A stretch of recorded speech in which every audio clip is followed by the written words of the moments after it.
Hello, and welcome to another episode of Ask a Pianist. My name is Andrew Ahrens, and today I'm going to address a very serious aspect of performance that rarely gets explained properly. In Chopin's piano works, we're expected to use rubato. This is the stretching of tempo and rhythm for the purpose of highlighting a special moment within the music.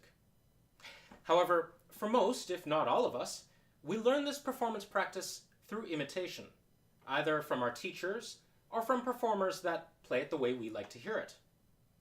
This tends to lead to a situation where our decisions about rubato are left entirely to our feelings on the matter. There is no intellectual rigor or limit to indicate to us when to use rubato and how much. We're really just comparing the musical situation to ones we've heard in the past and matching what we like.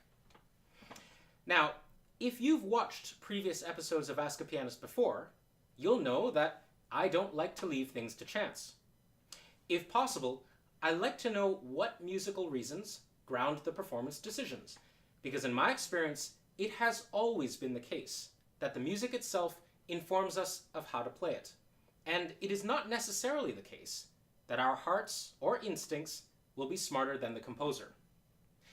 So, I think it's time that we look in detail at what rubato does to Chopin's music, how we can determine where to put rubato, and where the limits of how much rubato to use might be, or at least where we may wish to put those limits. So, let's start with something simple. The middle section of Chopin's first scherzo can be played strictly in tempo, without rubato at all, and the music communicates rather clearly.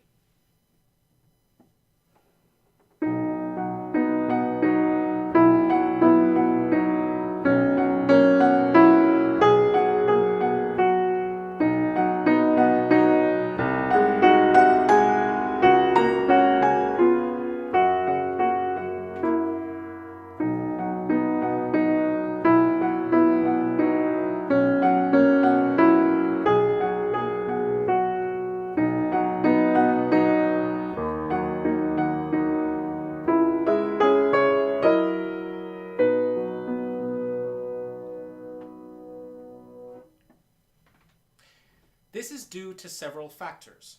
The texture, rhythms, and gestures are constant and uniform. This means that the melody that exists in the middle of the texture is not interesting to our ear because of ornamentation or figurative beauty, but because of its stasis and predictability, like a lullaby.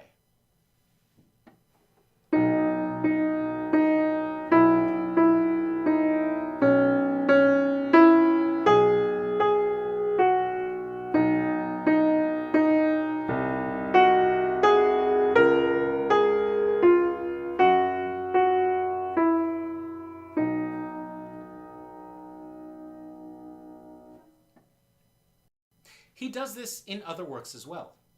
We see it in the opening of the second ballade and the middle section of the fourth, the middle of the slow movement of the third sonata, and so on.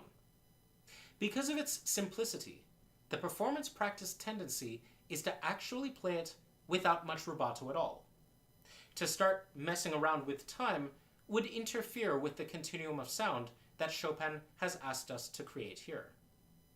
Let's look at it in more detail to understand why the use of rubato might be a problem. In this section, you have a constant rhythm and a phrase that plays out over many bars, whilst being quite slow. We can try to take time and use rubato in this melody, but it creates complications.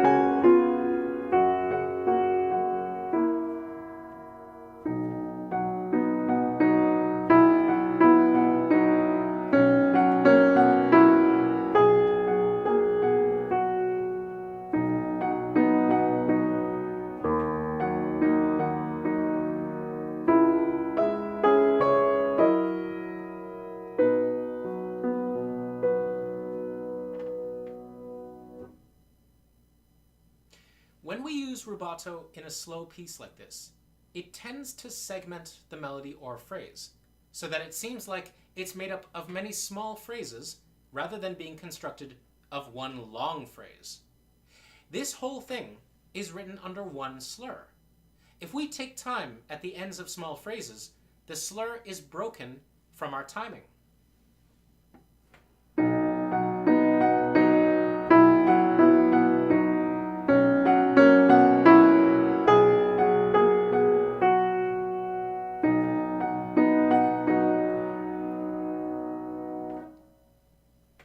That should not sound like the end of a small phrase and the beginning of a new one.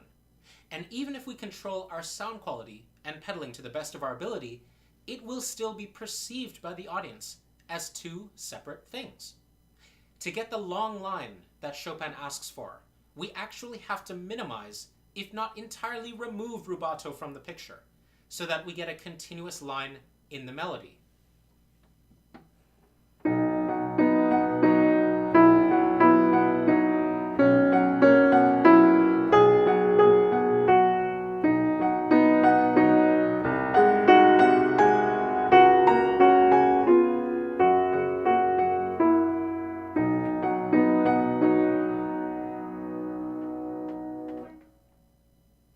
But Chopin wasn't a fool. He still wanted this section to breathe a little and sound organic. So he did the only thing he could. He wrote ritenuto at the ends of every main section. To get the long line, we have to play in time. But by Chopin writing ritenuto at the ends of the large sections, it shows us that he wants us to separate the large sections clearly.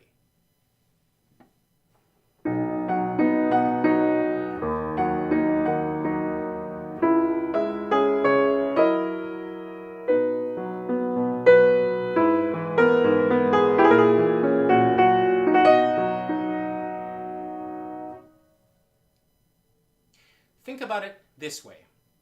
If he didn't write the ritenuto markings, then there would be no musical reason not to continue on in the same tempo.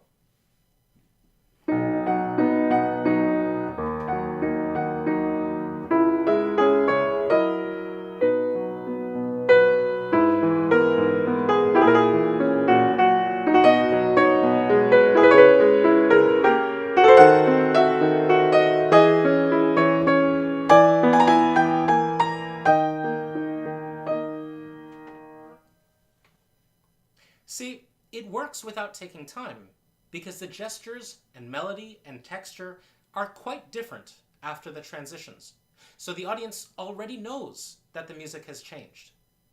But what we have here is Chopin composing a continuum, one with long lines, but also telling us to take time between the main ideas, to delineate the sections clearly using time.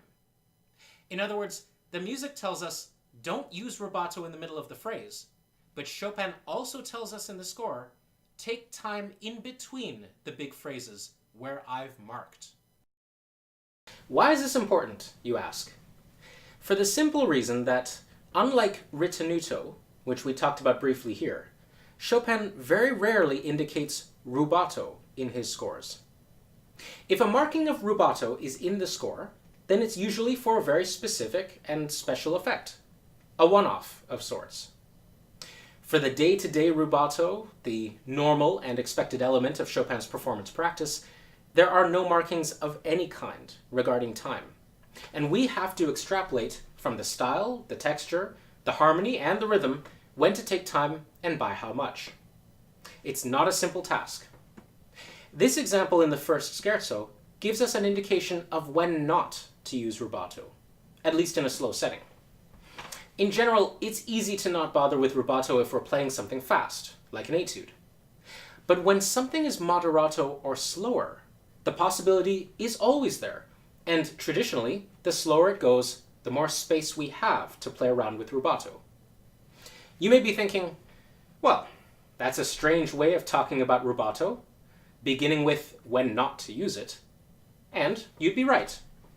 But understanding when not to use rubato, from a musical standpoint, is exceedingly important in Chopin. It helps us to understand when the addition of rubato may be a problem for the music, not a benefit or beautiful addition.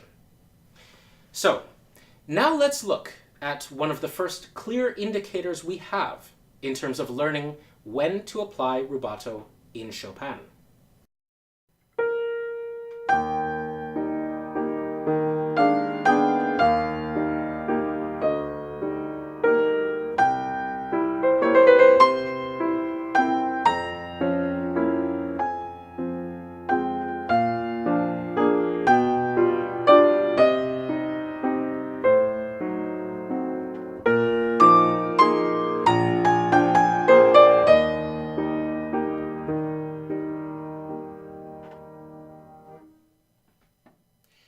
This famous nocturne is built in a way that is quite similar to many others.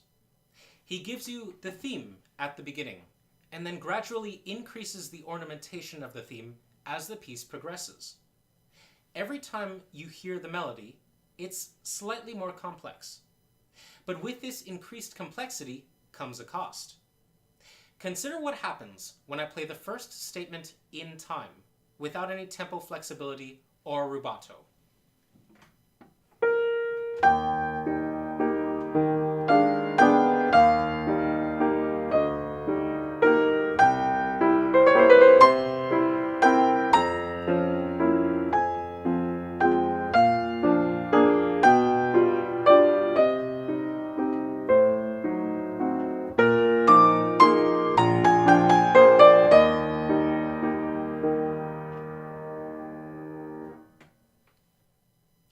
Now, it is serviceable, though definitely not what we've heard from great pianists of the past. There are musical expectations that we have, in this case, definitely encouraged and influenced by recordings that we know. But think about it. Forget everything you know about this piece, and just listen to it played straight through. If I make adjustments to my sound quality, volume, etc., then it's fine for the most part.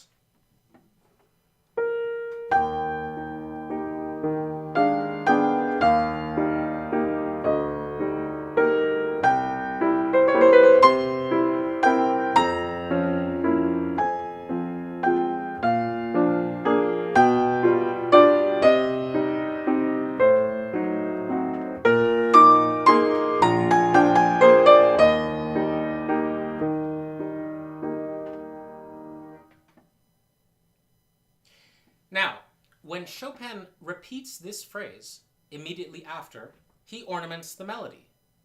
I'll play it for you straight, but a little slower.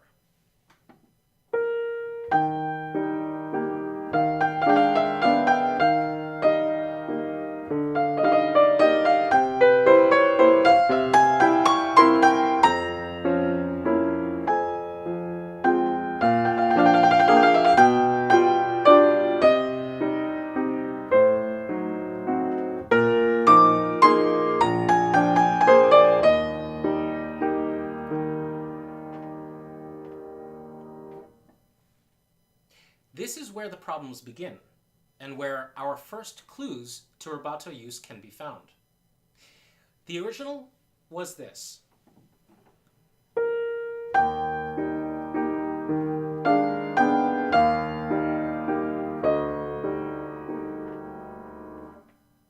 and now he ornaments the end of this small phrase.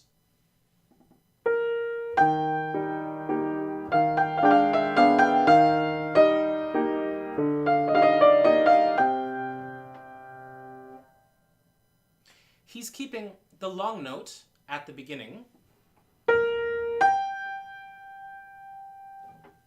and making the shorter notes more flowing.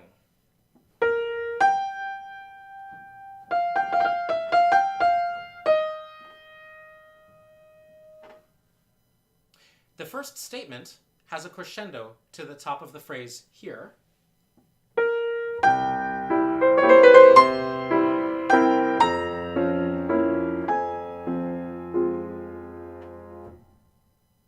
The second time we hear this, the crescendo is fully ornamented, and as a performer, this makes the crescendo very easy to accomplish.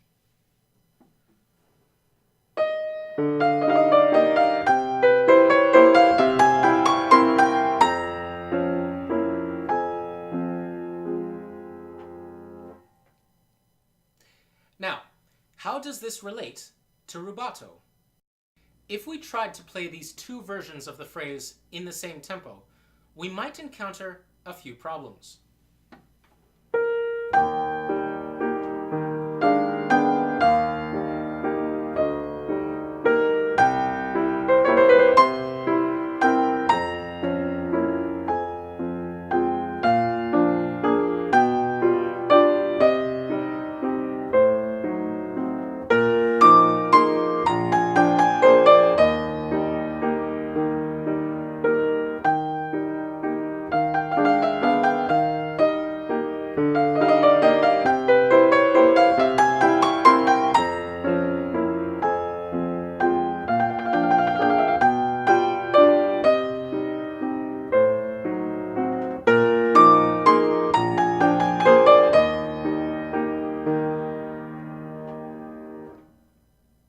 What happens is that the first phrase sounds fine, albeit a little stilted, but the second phrase sounds like there are too many notes crammed into too little time.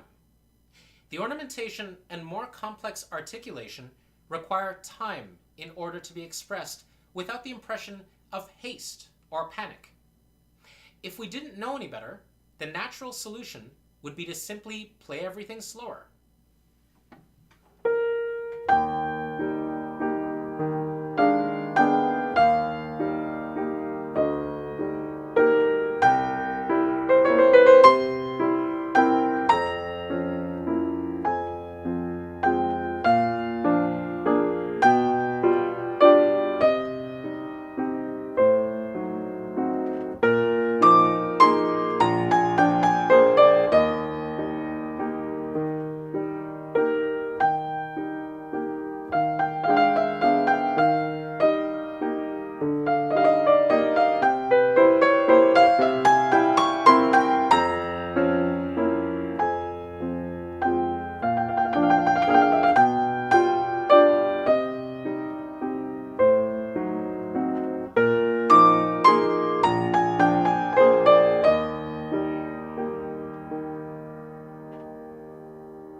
But you'll notice that Chopin keeps certain long notes in the second melody. He doesn't ornament everything. The climax of the phrase, for example, has ornamentation until the top, and then it has single notes.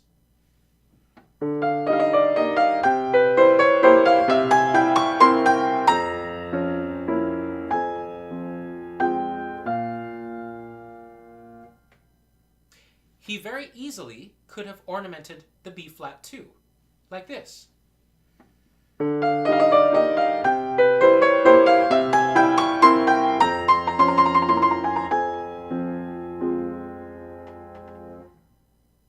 But to ornament the B flat would be to extend the B flat as a sounding note. He wants the B flat to drop to the A flat.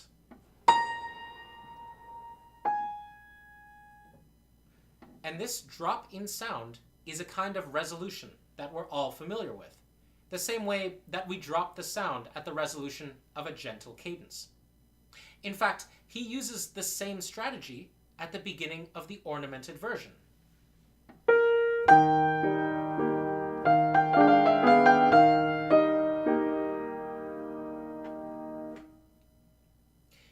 He very easily could have done something like this.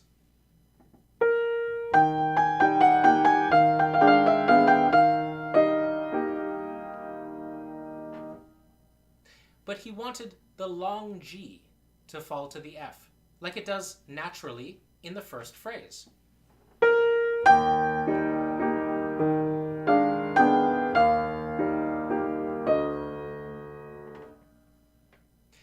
Let's chat about this. Chopin was a pianist. He knew his instrument intimately, and he knew what is required of a pianist in order to create sound effects. His choices of ornamentation in his music show us very clearly what elements of the music he thought were important. This can be a gestural issue, it can be a rhythmic one, and it can be a melodic or a harmonic one. But this is the key for us to understand. When you compare the different versions of a melody in a piece like this, the simple version and then the subsequent ornamented versions, you begin to see that he ornaments the same places within the phrase. He doesn't shift the ornamentation to another spot in the phrase the third time around, for example, or omit an ornamentation that he previously put in. And if his ornamentations get progressively more complex, with more notes and more gestures within, then we almost have no choice but to take more time as we go along. If we tried to play the whole thing in a single, unified tempo, without any rubato, we'd have to derive our tempo from the most ornamented version of the theme, which would mean that it's playable, but this would also mean that the simplest versions would sound unbearably too slow. The other solution would be to simply play slower as we go along. That doesn't really work either, and sounds rather strange to the audience. So we're left with the rubato solution, to take time when time is required, but to keep everything else steady.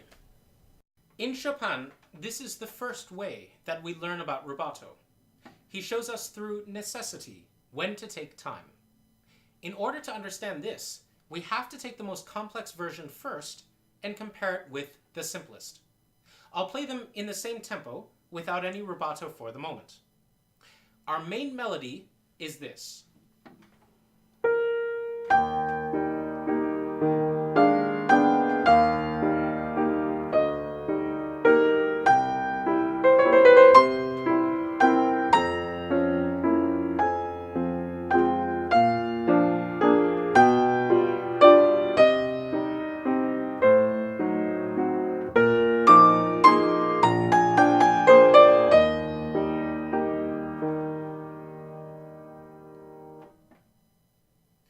The most complex version happens here.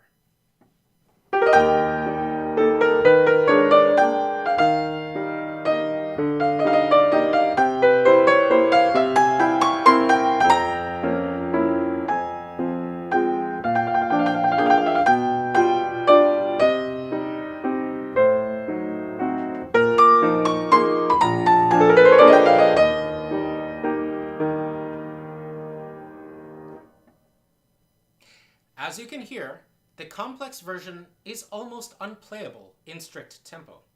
We definitely need to take time. For the first part, it's not too bad.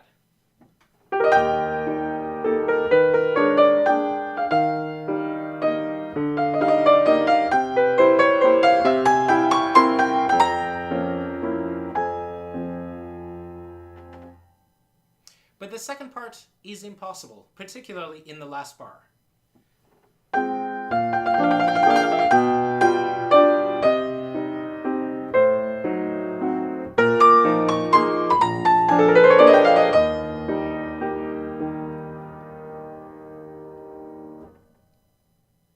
What is Chopin doing musically in this complex version?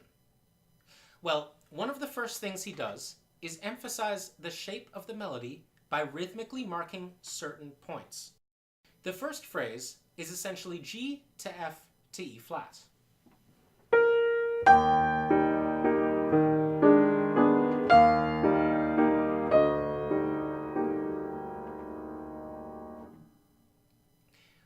ornamenting the lift to the G and fall to the F, he's highlighting this element.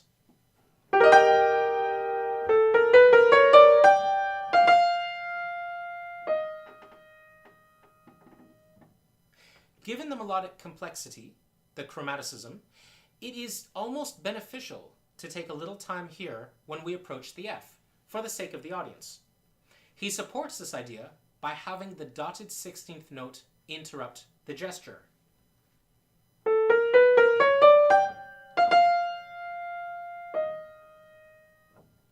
I'll play it here exaggerated so you can hear what I mean.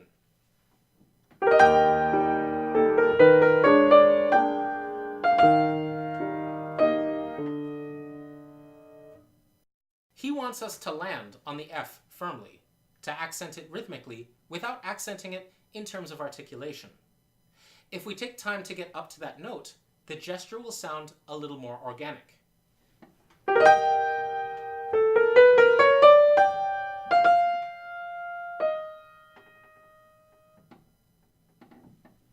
Now, what does this mean for the original simple version?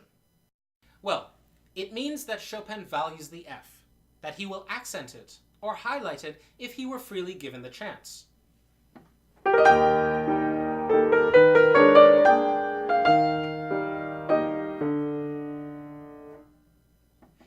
Now, when we consider the opening phrase, I think it's reasonable to assume that Chopin still values the F. So instead of playing it straight to the F like this,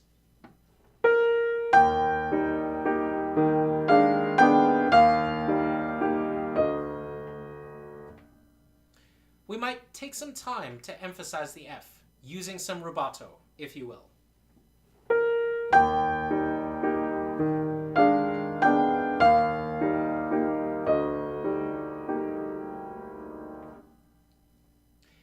For some, this may be too little, and for others, it may be too much. The point is that by making the F special to the audience the first time around, we're setting them up to accept and understand the time that we'll have to take when the phrase becomes more ornamented. If we play all 4 versions of the phrase in order, we should be able to hear a logical progression in them.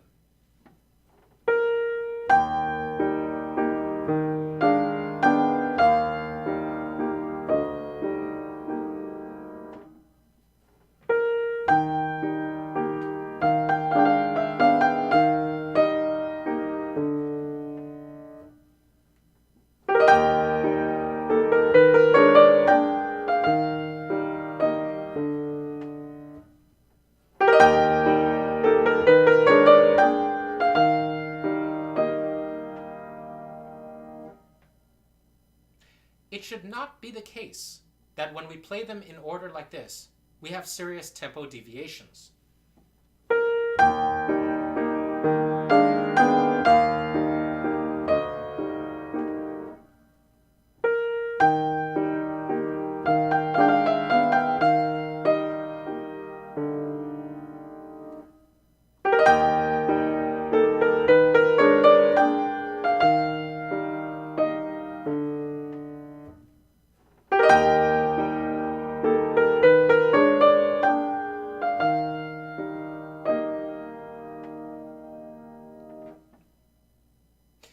The effect should have the audience thinking, okay, Chopin likes this F in the melody. Ah, the second time around, he ornaments it because he likes it so much. See what I mean? One of the most difficult things about Chopin, especially in this kind of repertoire, is to find ways of making similar phrases have importance to the audience, and not simply be yet another repetition of the same thing. Chopin helps us, of course, by diversifying the ornamentation of the phrase, and building it as he goes along, so that we expect the core of the phrase to always be there, but will be gently surprised by the ornamental and sometimes technical risks he'll ask us to perform. But this diversification does not mean that each statement of the phrase can be wildly different from each other. We're still playing within the confines of a piece that is a unified whole, one long breath of a song, so to speak. That's why comparing complex versions to the simple ones is so important. There needs to be an internal unifying thread that is consistent throughout each statement of the phrase. When we perform this concept with precision, it can have a very powerful effect on a listener. Each repetition can be made to sound not only interesting, but inevitable and necessary to the structure. That if a repetition of the phrase were removed, we'd actually be losing something of importance. But this is also why our understanding of rubato, and where to use it, starts with this kind of comparison. Chopin already tells us where to put rubato, only he tells us in the future. We have to take what we know of the future and apply it to the past. This is something that we reverse engineer. We find out where Chopin ornaments, which forces us to take time, and then we apply that timing to the places that are similar but not ornamented and see how much we can do. The purpose of all of it is so that when we play it in the proper order, the audience isn't suddenly confronted with a complete difference in timing between the original statement and the ornamented one. The two should sound organically linked, as if the ornament is a logical step forward from the unornamented version. When we look at rubato in detail, it takes on a rather consistent construction. We are either slowing down and then returning to our tempo, or we're going faster than our tempo and then slowing back down. It is the gesture combined with the harmony that tells us what to do. But understanding this combination is where the general difficulty lies. When we were comparing the ornamented phrase with the original before, we were looking only at the space required for the gesture. But now, let's consider the harmonic values and see what they can tell us. The harmony is this.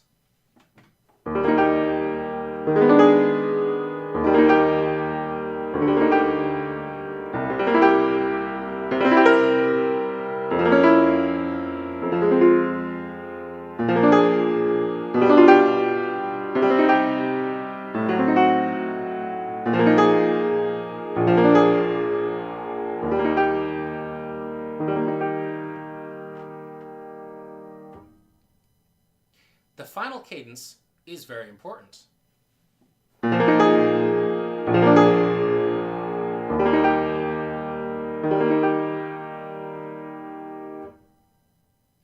This, in tonal music, is the core of every piece, and in Chopin it is used to signify the end of a phrase or section. So, the normal procedure is to use rubato at this point, putting emphasis on the dominant chord and having a resolution to the tonic. In practical terms, this usually means lengthening the dominant and taking time to resolve. Instead of this,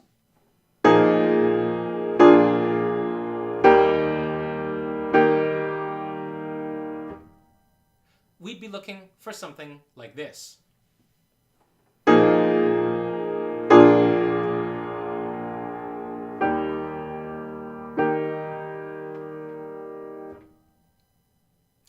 In this case, we're slowing down from our tempo and then speeding up again after the event. If we integrate the right hand, we get our familiar solution.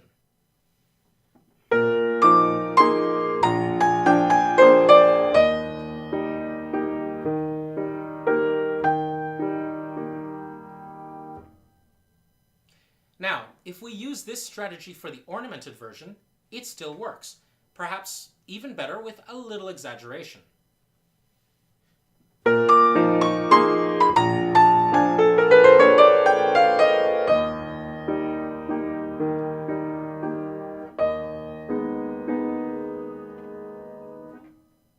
That is, however, the easiest decision we have to make. The other parts of the phrase are not necessarily so clear in terms of harmonic emphasis or importance. Chopin establishes the key at the beginning.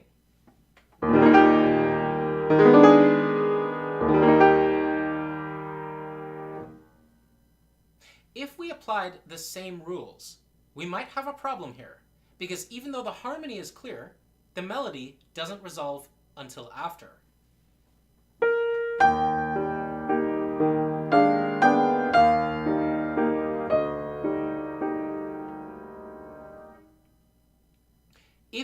followed the harmony for our rubato, we'd get something like this.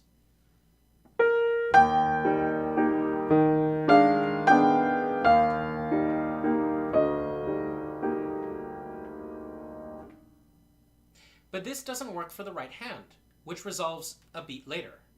The melody drives towards the third beat.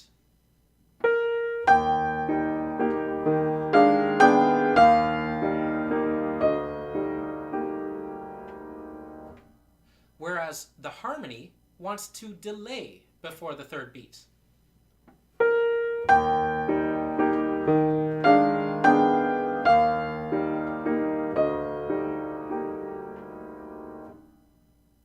Can you hear the problem? The melody and harmony are not in sync with each other, which means that we have to choose which one has priority, and thus which one will dictate when to use rubato. There's an added complication to this problem. This nocturne is built rhythmically like a slow waltz. The left hand has a typical waltz rhythm.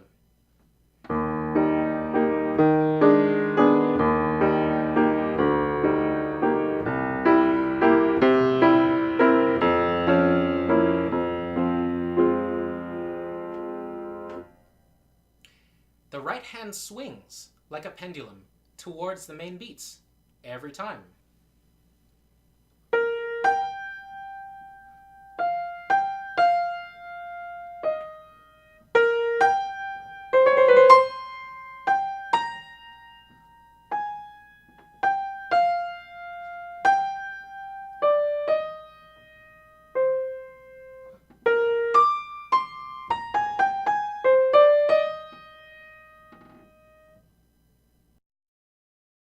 They match.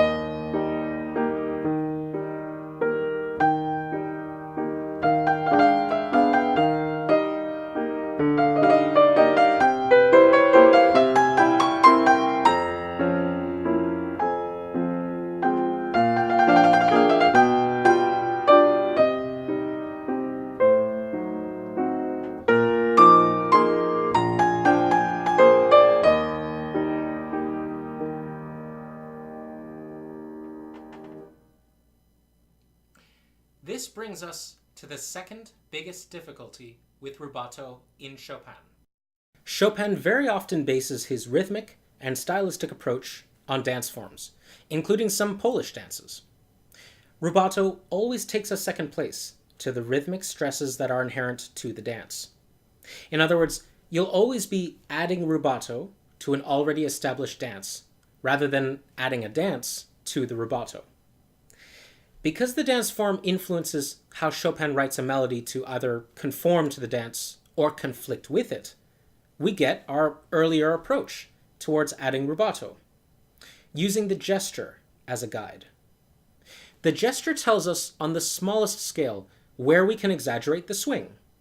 And when we integrate harmony into the bigger picture, the harmony tells us where we can add rubato to exaggerate everything and clarify the structure. Because of this hierarchy, we get the solution to the problem we had before. If the gesture and the harmony are at odds, the gesture gets first priority, and then if appropriate, the harmony can get rubato too. There's a catch to all of this. Rubato in a gesture may simply be an exaggeration of the established dance rhythm, not necessarily its own entity. In other words, you're stretching the swing. The bigger structural rubatos are usually more gradual and very often involve cadences. Ultimately, everything is related to each other. So the good news is that you have lots of clues to help you determine where to take time. You just need to experiment a lot to make sure you don't take time in the wrong place or exaggerate the wrong part of the phrase. When it comes to the difference between the gesture and the dance, and how we integrate rubato, let's have a look at bar 9. I'll play it with the pickup, but I'll play it straight out.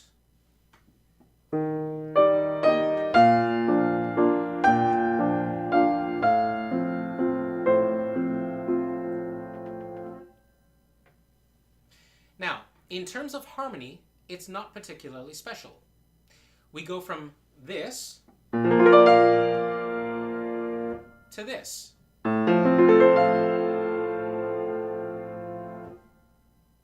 The gesture in the melody is a little more interesting.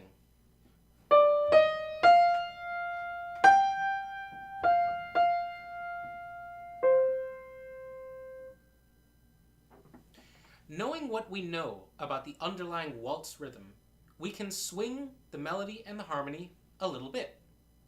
Chopin makes it quite easy for us because of the rhythm he puts into the right hand.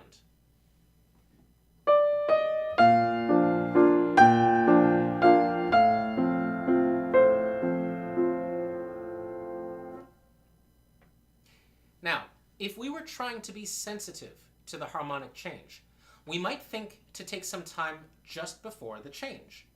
Indeed, it's a pattern that could work for the whole left hand.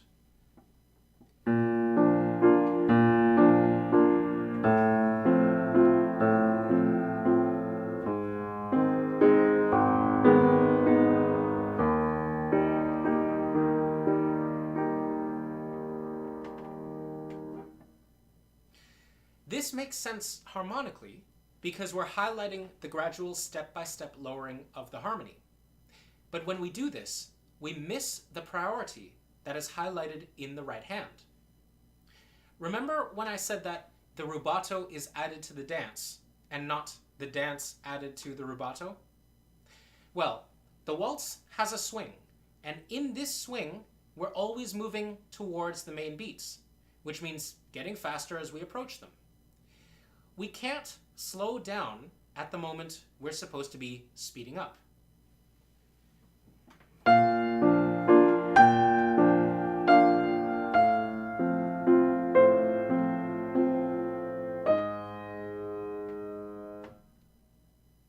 If we want to do any rubato, we have to follow the dance and exaggerate the swing of the dance, which would mean that we're actually stretching the longer notes in the phrase, not the shorter ones. I'll give you a very exaggerated version. Instead of this,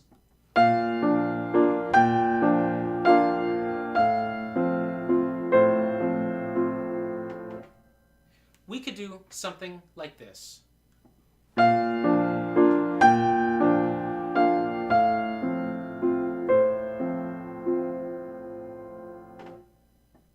This solution, to exaggerate the rhythmic impulses of the underlying dance, is not universally applicable.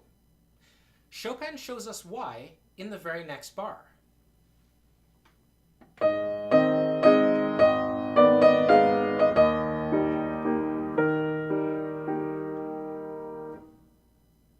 With our previous solution, we'd exaggerate the dance a bit, giving a nice swing like this, perhaps.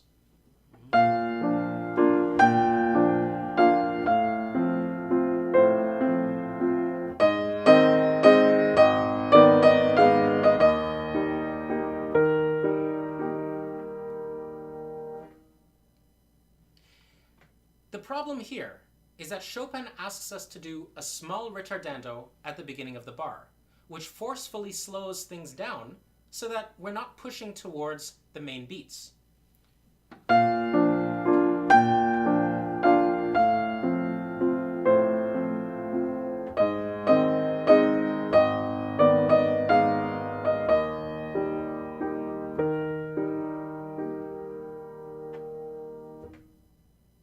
This could destroy the rhythm entirely, but Chopin gently caresses us back into the swing of things in the next beat by adding the dotted 16th note rhythm.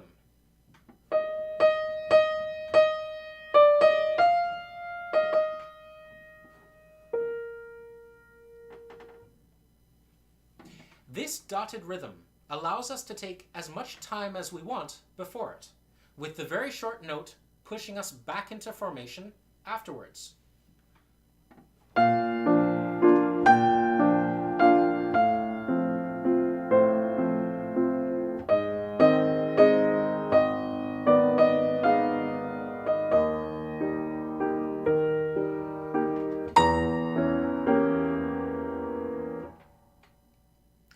The function of the quick 30-second note is to act as the impetus towards the main beat, which is consistent with the basic waltz rhythm that was set up before. You see how complicated rubato can be? We can't just put it wherever we feel like putting it. In most, if not all cases, Chopin tells us where to put rubato. It's just a matter of setting up priorities and understanding when Chopin is asking us to violate those priorities. What we just looked at was a perfect example of why young performers can so easily be confused about the placement of rubato. From a distance, rubato seems to be something that is added almost at random, according to the feelings and whims of the performer. The execution of wonderful rubato is supposed to give the impression to the audience of freedom, improvisation, and spur-of-the-moment charm. But as a performer, none of that is possible until we go through a kind of order of operations. First, there are things we need to stick to, and this requires some background knowledge. The rhythmic swing of dance styles, which are different, of course, depending on if it's a waltz, a polonaise, or a mazurka. If we think of only mazurkas, then things become even more complex, as there are 3 general styles of mazurka that Chopin uses, and each style has its own specific rhythmic pattern of emphasis. So, that's the first issue. But then, after we understand the rhythmic underpinning of the piece we're playing, then comes the problem of determining when the gesture is celebrating and exemplifying the dance style, or when the gesture is purposefully going against the dance style for dramatic purposes. In the example we just looked at, this was the first time the melody went against the dance. And interestingly enough, after this point, the melody just goes on its merry way, as if nothing happened. Chopin indicated this rubato conflict of sorts in the simplest possible way, asking us to take time when we would normally not, if we are following the style. Surprisingly, this leads to perhaps the simplest way for us to understand rubato and how we apply it. First, we have to understand the dance style that underpins the piece. If it's not explicit, then usually the melodic gestures will tell us what is happening by the rhythmic structure. Once we've figured that out, then our first placement of free rubato will be made in order to exaggerate this rhythmic structure. Occasionally, Chopin will ask us to go against the structure, and when we do so, we have our second area where we can place rubato. The last place we look to add rubato is when a large section is coming to a close, heralded by a cadence. These are the only general rules I can possibly make regarding something as fluid and as personal as rubato. And for what it's worth, when I was younger, I asked a great pianist how much rubato I could use. And needless to say, his response was, as much rubato as you can get away with. Take it for what it's worth. Not surprisingly, we can usually hear when rubato is played in the wrong place rather easily. But to explain why it's wrong can take hours. The brief reason is that we're compiling in our heads a tremendous amount of information that indicates to us when something should swing and when it shouldn't. Rubato in the wrong place is a swing in the wrong place. But this is also why rubato is not something that we employ using our feelings first. We have to use our intellect first in order to determine what the dance is, what Chopin is asking us to do with the dance or against it, and if there are structural requirements that may indicate when to use rubato. Once all of these elements are satisfied, only then can we consider adding rubato using our feelings. And usually, the feelings determine how far we go with rubato, not the placement of rubato. So, that's it for this episode of Ask a Pianist. Until next time, keep practicing, and remember, think about what the music is asking you to do before you add rubato. Although rubato imparts emotional feelings to the audience, and may even give them the impression that you as the performer are feeling the music intensely, the foundation of rubato use is always based on the intellect of the composer and the performer. Bye for now.